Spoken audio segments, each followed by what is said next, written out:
प्यारे विद्यार्थियों, नमस्कार। मैं डॉक्टर विजय कुमार चावला, राजकीय मॉडल संस्कृति वरिष्ठ माध्यमिक विद्यालय क्योड़क, जिला कैथल में हिंदी प्राध्यापक के पद पर कार्यरत हूँ। आज मैं आपके समक्ष कक्षा 8वीं की हिंदी की पाठ्य पुस्तक वसंत भाग 3 में संकलित जहां पहिया है नामक पाठ की प्रस्तुति लेकर उपस्थित हुआ हूं। इस प्रस्तुति को तैयार करवाने में सीमा वधवा जी की अहम भूमिका रही है। उनके मार्गदर्शन के परिणाम स्वरूप ही आज यह प्रस्तुति मैं आपके समक्ष लेकर आया हूं। आओ विद्यार्थियों, जहां पहिया है पाठ की प्रस्तुति की ओर आपको ले चलो। विद्यार्थियों, कक्षा 8वीं की हिंदी की पाठ्य पुस्तक वसंत भाग 3 में संकलित पाठ जहां पहिया है पढ़ने जा रहे हैं। इसके लेखक पी साईनाथ हैं। आप दृश्य देख रहे हैं। लेखक का जन्म 1957 में हुआ है। यह पाठ तमिलनाडु राज्य के पुडुकोट्टई जिले की कथा को लेकर हमारे समक्ष प्रस्तुत किया गया है। इस पाठ को पढ़ने के पश्चात आप अंत तक समझ पाएंगे जहां पहिया है पाठ का सार, पाठ में आए कठिन शब्दों के अर्थ, पाठ में प्रयुक्त गद्यांश की सप्रसंग व्याख्या का प्रारूप कैसा होता है, हमें व्याख्या किस प्रकार करनी चाहिए, पाठ में आए विभिन्न व्याकरणिक बिंदुओं का अर्थ तथा जहां पहिया है पाठ का महत्व। आओ आपको अपने प्रस्तुति की ओर ले चलूं। सबसे पहले मैं आपको पाठ में आए कठिन शब्दों के अर्थ बता रहा हूं। ध्यान से सुनिए। आंदोलन, अर्थ है इसका संघर्ष। नव साक्षर, जिसका अर्थ है नए पढ़े लिखे। जंजीर, इसका अर्थ है बंधन। लात मारना, इसका अर्थ है त्याग देना। अजीबो गरीब, इसका अर्थ है विचित्र या अनोखा या अनोखी। सर्वाधिक, इसका अर्थ है सबसे अधिक। स्वाधीनता, इसका अर्थ है आजादी या स्वतंत्रता। प्रतीक, इसका अर्थ है चिन्ह। सार्वजनिक, इसका अर्थ है जो सबके लिए हो।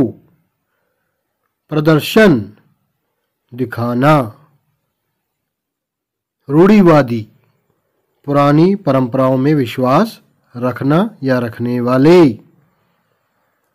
पृष्ठभूमि, इसका अर्थ है आधार। हैसियत, इसका अर्थ है औकात।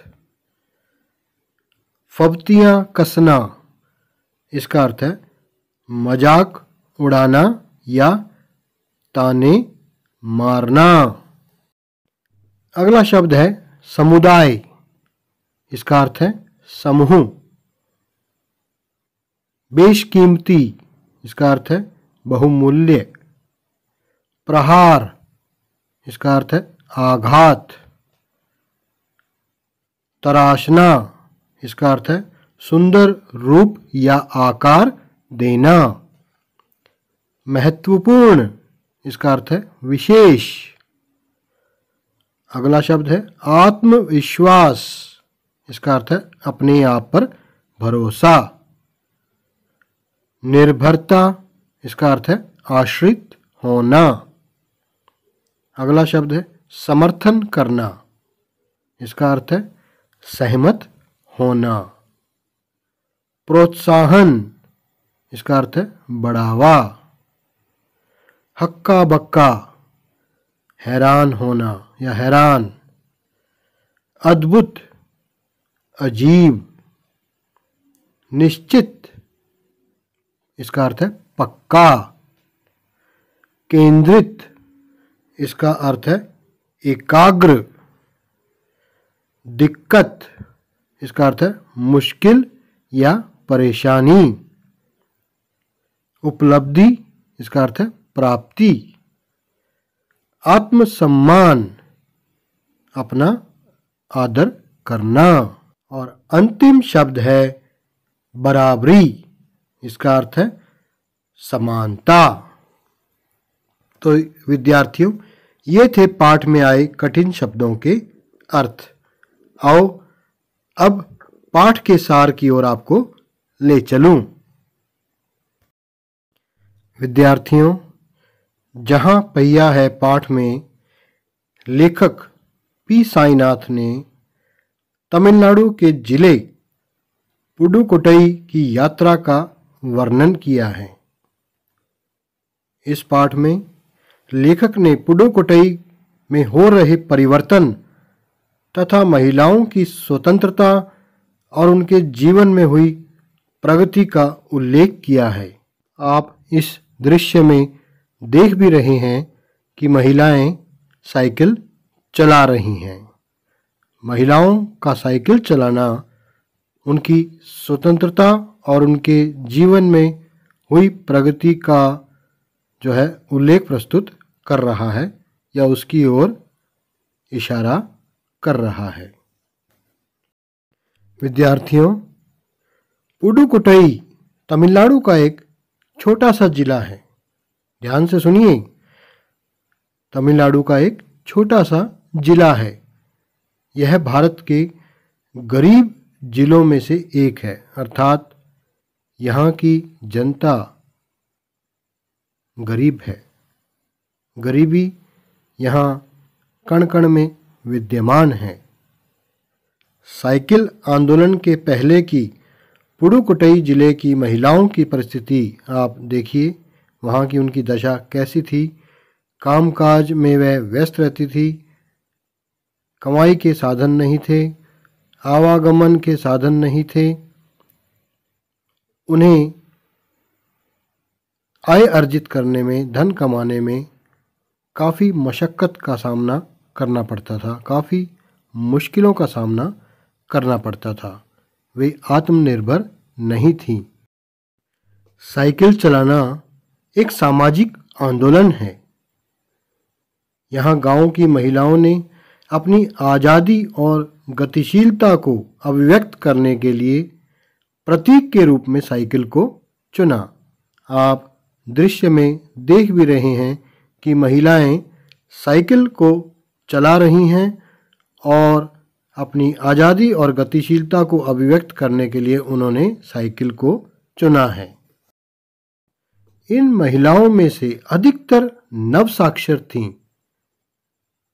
जिले की 70,000 महिलाओं ने प्रदर्शन एवं प्रतियोगिता जैसे कार्यक्रमों में भाग लेने के लिए निडरतापूर्वक अपनी इच्छा व्यक्त की और साइकिल चलाने की भी इच्छा व्यक्त की। तो विद्यार्थियों, ध्यान से इस बात को अपने मस्तिष्क में बिठा लें कि जिले की 70,000 महिलाओं ने प्रदर्शन व प्रतियोगिता में भाग लिया और निडरतापूर्वक बिना डर के अपनी इच्छा व्यक्त की और साइकिल चलाने की भी इच्छा व्यक्त की, यानी भाग लेने की भी अपनी निडरतापूर्वक इच्छा व्यक्त की और साइकिल चलाने की भी इच्छा व्यक्त की। वहाँ साइकिल चलाने के लिए शिविर लगाए गए, प्रशिक्षण शिविर, जहाँ साइकिल चलाना सिखाया जाता था। रूढ़िवादी पृष्ठभूमि से आई युवा मुस्लिम लड़कियां भी अपनी साइकिलों पर जाती हुई देखी जा सकती हैं। आप दृश्य में देख भी रहे हैं कि जो लड़कियां हैं वे साइकिल पे जा रही हैं। गांव की सभी औरतें किसी भेदभाव के बिना संयुक्त रूप से साइकिल चलाती थीं। पाठ में जमीला बीवी नामक एक युवती जिसने साइकिल चलाना शुरू किया था, उससे लेखक की बात हुई तो उसने कहा, ध्यान से सुनिए विद्यार्थियों, उसने क्या कहा। उसने कहा, यह मेरा अधिकार है, अब हम कहीं भी जा सकती हैं, अब हमें बस का इंतजार नहीं करना पड़ता। मुझे पता है कि जब मैंने साइकिल चलाना शुरू किया तो लोग फब्तियाँ कसते थे। फब्तियाँ मतलब, फब्तियाँ का क्या अर्थ है? ताने मारते थे, लेकिन मैंने उन पर कोई ध्यान नहीं दिया। इसी प्रकार पाठ में फातिमा एक विद्यालय में अध्यापिका है। वह शाम को आधे घंटे के लिए किराए पर साइकिल लेकर चलाती है। इस विषय में फातिमा ने बताया, साइकिल चलाने में एक खास तरह की आज़ादी है, हमें किसी पर निर्भर नहीं रहना पड़ता। मैं कभी इसे नहीं छोड़ूंगी। इस प्रकार की बातों से स्पष्ट होता है कि पुडुकोट्टई की स्त्रियों में साइकिल के प्रति कितना गहरा प्रेम है और समाज के प्रति कितना रोष या विद्रोह की भावना। विद्यार्थियों, आगे ध्यान से सुनिए। जिले में चारों तरफ साइकिल की ही चर्चा हो रही है। अब हर क्षेत्र एवं व्यवसाय से जुड़ी महिलाएं इसका खूब प्रयोग कर रही हैं।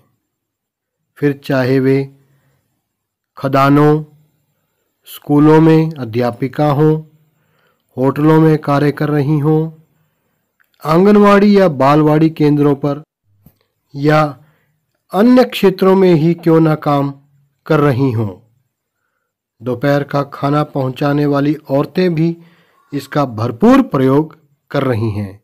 आप दृश्य में देख भी पा रहे हैं कि महिलाएं साइकिल चला रही हैं और निचले दृश्य में एक महिला खाने का सामान अर्थात फल या सब्जियां लेकर जा रही है।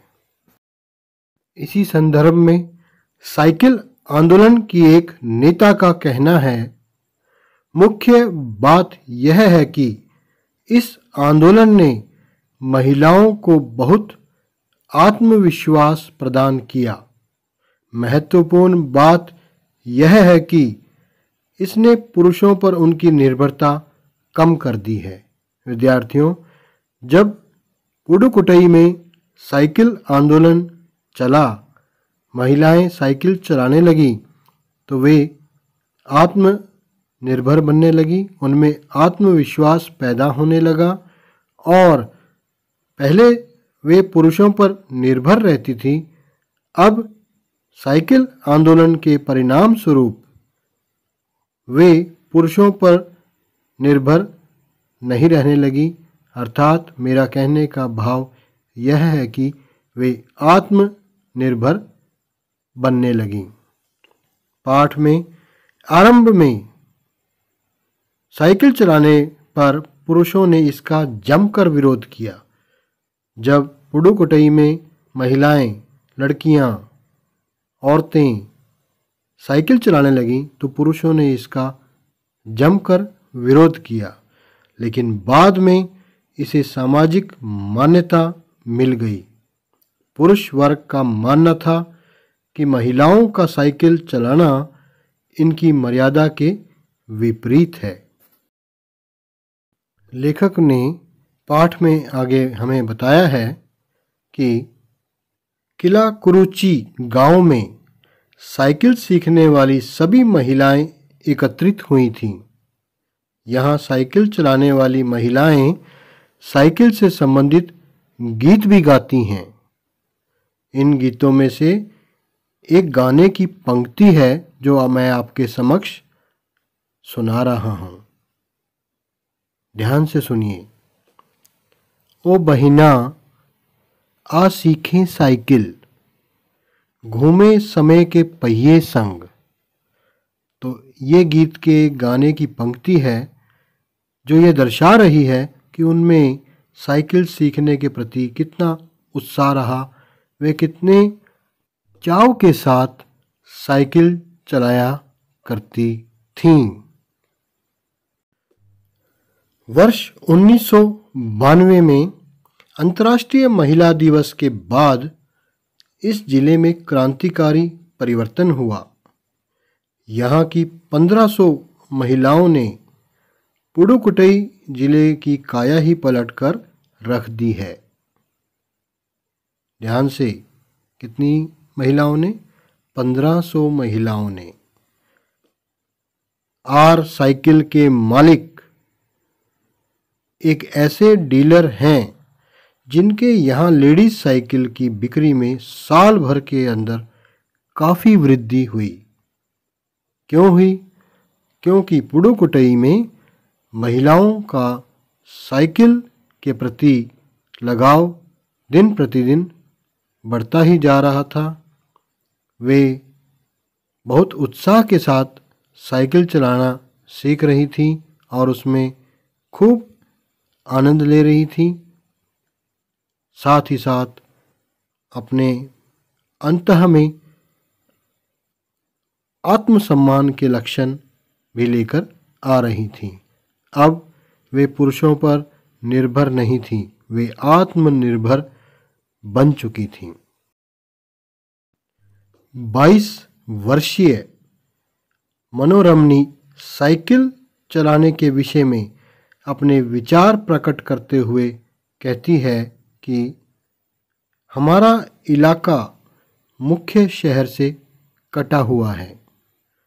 यहाँ जो साइकिल चलाना जानते हैं उनकी गतिशीलता बढ़ जाती है।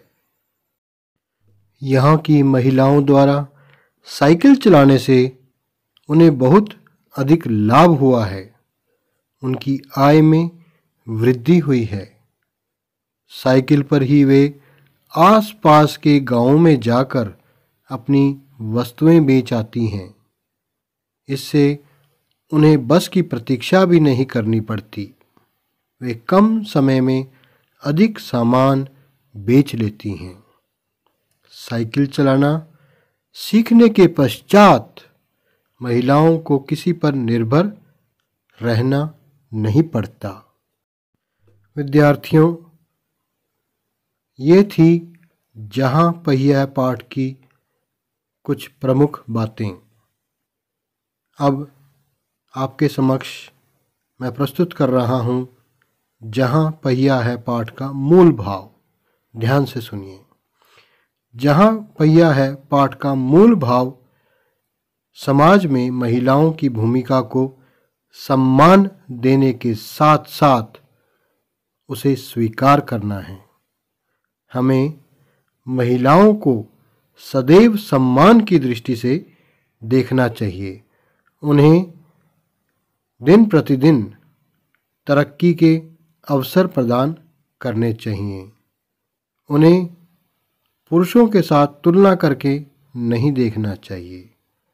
जिस प्रकार पुरुष को कोई भी कार्य करने की आज़ादी है, उसी प्रकार महिलाओं को भी उन्हें अपने अच्छे बुरे के लिए निर्णय लेने की स्वतंत्रता दी जानी चाहिए।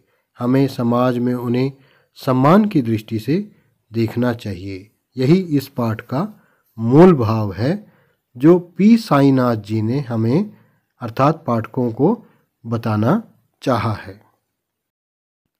अब मैं आपके समक्ष गद्यांश की सप्रसंग व्याख्या का एक प्रारूप प्रस्तुत करने जा रहा हूँ। विद्यार्थियों, जहाँ पहिया है पाठ में अनेक गद्यांश हैं। समय के अभाव के कारण सभी गद्यांशों की सप्रसंग व्याख्या करना और आपके समक्ष प्रस्तुत करना संभव नहीं है। इसलिए मैंने यह निर्णय लिया है कि आपके समक्ष गद्यांश की सप्रसंग व्याख्या का एक प्रारूप अवश्य प्रस्तुत करूं, ताकि आप परीक्षा में गद्यांश की सप्रसंग व्याख्या अच्छी तरह कर सकें। विद्यार्थियों, ध्यान से सुनिए। सर्वप्रथम गद्यांश को मैं पढ़कर आपके समक्ष सुनाऊंगा। साइकिल चलाना एक सामाजिक आंदोलन है। कुछ अजीब सी बात है ना? लेकिन चौंकने की बात नहीं है। पुडुकोट्टई जिले की हजारों नवसाक्षर ग्रामीण महिलाओं के लिए यह अब आम बात है। अपने पिछड़ेपन पर लात मारने, अपना विरोध व्यक्त करने और उन जंजीरों को तोड़ने का जिनमें वे जकड़े हुए हैं, कोई न कोई तरीका लोग निकाल ही लेते हैं। कभी कभी ये तरीके अजीबो गरीब होते हैं। तो ये है विद्यार्थियों गद्यांश। यदि परीक्षा में यह गद्यांश आपके समक्ष आता है तो इसकी व्याख्या आप कैसे करेंगे? सबसे पहले हम लिखते हैं प्रसंग। क्या लिखते हैं? प्रसंग। प्रसंग में कौन कौन सी बातें प्रमुख होती हैं, ध्यान से सुनो। इसमें पाठ्यपुस्तक का नाम, पाठ का नाम एवं लेखक का नाम आपको आना चाहिए। इनके अंक निर्धारित होते हैं। तो इसकी व्याख्या हम कैसे करेंगे? प्रसंग। प्रसंग लिखने का प्रारूप क्या होता है, इसे मैं आपके समक्ष पढ़कर सुना रहा हूं। ध्यान से सुनिए। प्रस्तुत गद्यांश हिंदी की पाठ्यपुस्तक वसंत भाग 3 में संकलित पाठ जहां पहिया है से लिया गया है। अब देखो, पाठ्यपुस्तक का नाम भी आ गया, पाठ का नाम भी आ गया। इसके लेखक पी साईनाथ हैं। अब लेखक का नाम आ गया। इस पाठ में लेखक ने पुडुकोट्टई में महिलाओं द्वारा साइकिल चलाने से समाज में जो परिवर्तन दिखाई दिए उनका उल्लेख किया है। इन पंक्तियों में लेखक ने बताया है कि किस प्रकार साइकिल चलाना एक सामाजिक क्रांति बन गई। तो यह है प्रसंग। पुनः बता रहा हूं, पाठ्यपुस्तक का नाम, पाठ का नाम, लेखक या लेखिका का नाम होना अति अनिवार्य है। उसके उपरांत इस पाठ की जो मुख्य बात है वो आपने इसमें लिखनी है कि इस पाठ में लेखक या लेखिका ने हमें यह बताना चाहा है। इसके उपरांत अगला कदम जो होगा वह होगा व्याख्या का। आओ व्याख्या की ओर चलें। लेखक दुविधा में सोचता है कि क्या साइकिल चलाना एक सामाजिक आंदोलन हो सकता है। लेखक अपने ही प्रश्न का उत्तर देते हुए कहता है कि बहुत अजीब सी बात है, क्योंकि एक साइकिल का पहिया किस तरह से समाज में बदलाव ला सकता है, कैसे एक आंदोलन का रूप ले लेता है।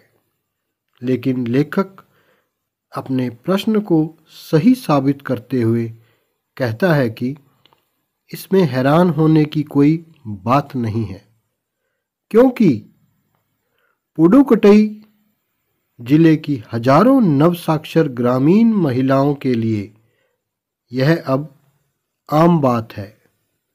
जहां देखो साइकिल चलाती हुई नजर आती हैं और उन्होंने आत्मनिर्भर होकर यह साबित कर दिया। आगे लेखक कहते हैं कि लोग अपने पिछड़ेपन से छुटकारा पाने के लिए, किसी बात पर अपना विरोध प्रकट करने के लिए और उन जंजीरों को तोड़ने के लिए जिनमें वे जकड़े हुए हैं, कोई ना कोई तरीका निकाल ही लेते हैं। कभी कभी ये तरीके अजीबो गरीब होते हैं।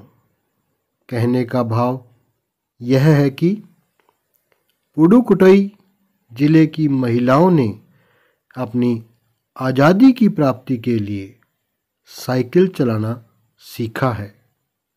साइकिल चलाने से महिलाओं का जीवन बहुत प्रभावित हुआ है। ये थी व्याख्या। इससे पूर्व हमने प्रसंग कैसे लिखा जाता है उसका अध्ययन किया। व्याख्या कैसे लिखी जाती है यह मैंने आपको समझाया। अब विद्यार्थियों, प्रसंग और व्याख्या के उपरांत विशेष लिखना भी अनिवार्य होता है। तो ध्यान से सुनिए कि हम विशेष किस प्रकार लिखते हैं। पहला पॉइंट जो होता है, पहला बिंदु जो होता है वह होता है गद्यांश का मूल भाव।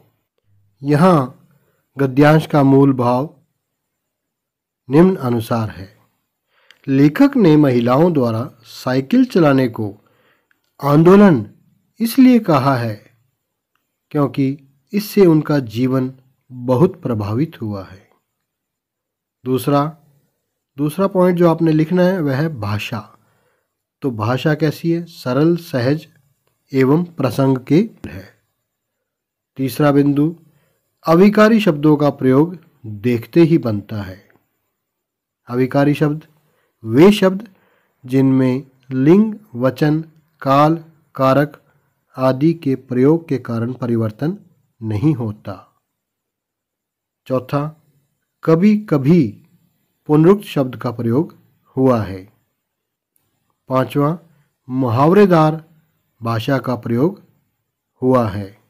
और अंतिम, विराम चिन्हों का प्रयोग देखते ही बनता है, जैसे पूर्ण विराम, अल्प विराम, विस्मयादिबोधक चिन्ह तथा प्रश्नवाचक चिन्ह का सटीक प्रयोग देखने को मिला है।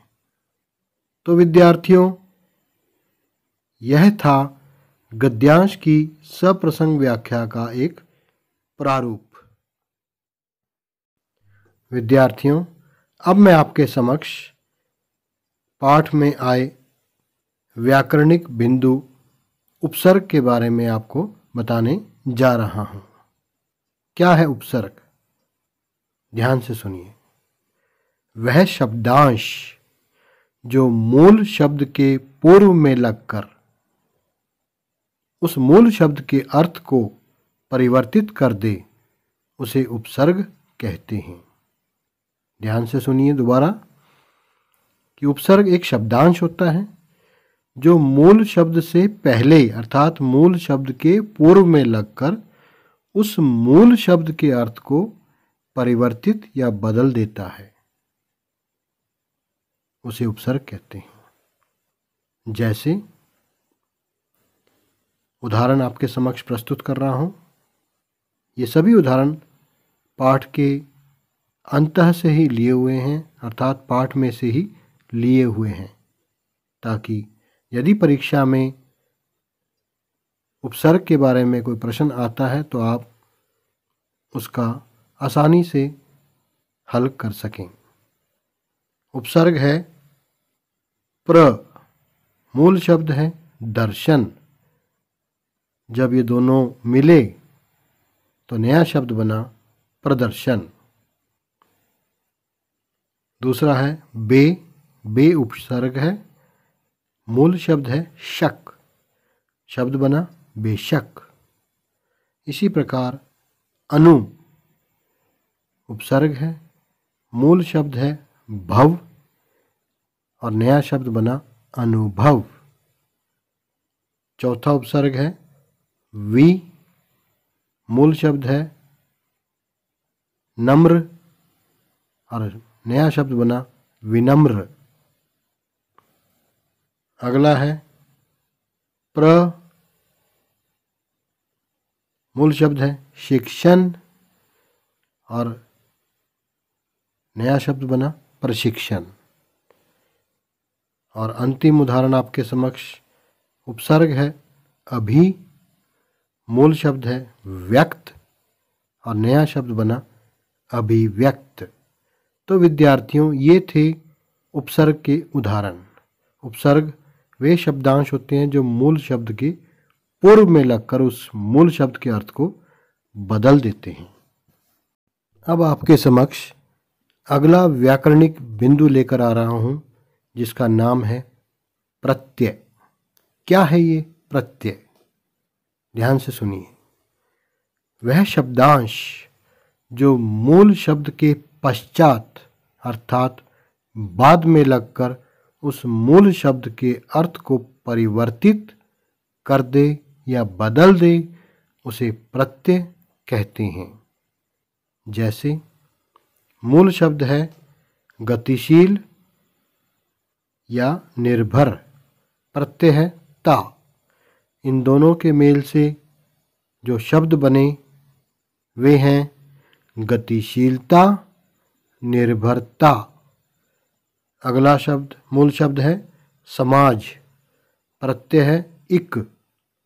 शब्द क्या बना? नया शब्द सामाजिक। तीसरा उदाहरण देखिए, मूल शब्द है खुशहाल, प्रत्यय है ई। नया शब्द क्या बना? खुशहाली। चौथा उदाहरण आपके समक्ष है, मूल शब्द है चल, प्रत्यय है ना। नया शब्द बना चलना। पांचवा शब्द है साइकिल, प्रत्यय है वाला। नया शब्द बना साइकिल वाला। इसी प्रकार चाय वाला, दूध वाला, सब्जी वाला, फल वाला, मिठाई वाला, इन सभी शब्दों में वाला प्रत्यय प्रयुक्त हुआ है। अगला उदाहरण आपके समक्ष मूल शब्द है शिक्षा, प्रत्यय है इत। शब्द बना नया शिक्षित। तो विद्यार्थियों, ये थे प्रत्यय के उदाहरण। अब छोटा सा अंतर आपको बता देता हूँ उपसर्ग और प्रत्यय का। बहुत ही सरल है, ध्यान से सुनिएगा। उपसर्ग और प्रत्यय दोनों शब्दांश होते हैं। उपसर्ग वे शब्दांश होते हैं जो मूल शब्द के पूर्व में लगते हैं, जबकि प्रत्यय वे शब्दांश होते हैं जो मूल शब्द के पश्चात लगते हैं। दोनों का कार्य मूल शब्द के अर्थ को परिवर्तित करना होता है। विद्यार्थियों, ये थी मेरी आज की प्रस्तुति। इस प्रस्तुति को देखने के बाद मेरे अनुसार जो आपने समझा है वह इस प्रकार है। जहाँ पहिया है पाठ का सार, आपको अच्छी तरह पाठ की कहानी कथा समझ आ गई होगी। पाठ में आए कठिन शब्दों के अर्थ ये भी आपको समझ आ गए होंगे। पाठ में प्रयुक्त गद्यांश की सप्रसंग व्याख्या का प्रारूप कैसा होता है ये भी मैंने आपको अच्छी तरह समझा दिया है। पाठ में आए विभिन्न व्याकरणिक बिंदुओं का अर्थ, इसके अंतर्गत मैंने आपको उपसर्ग और प्रत्यय के बारे में अभी उदाहरण सहित समझाया है। और जहाँ पहिया है पाठ का महत्व, यह मैं आपको बता चुका हूँ कि इस पाठ का महत्व साइकिल चलाना एक सामाजिक क्रांति के रूप में दर्शाया गया है। और तमिलनाडु के जिला पुडुकोट्टई में महिलाओं द्वारा साइकिल चलाने से समाज में बहुत परिवर्तन हुए हैं। वे अब आत्मनिर्भर बन गई हैं, आत्मसम्मान से अपना जीवन यापन करने लगी हैं। पुरुषों पर उनकी निर्भरता अब खत्म हो गई है। तो विद्यार्थियों, मुझे पूर्ण विश्वास है कि आपको मेरी यह प्रस्तुति अच्छी तरह समझ आ गई होगी।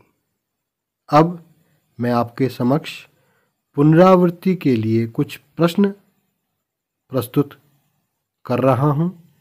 ध्यान से इन प्रश्नों को सुनना और उनके उत्तर देना।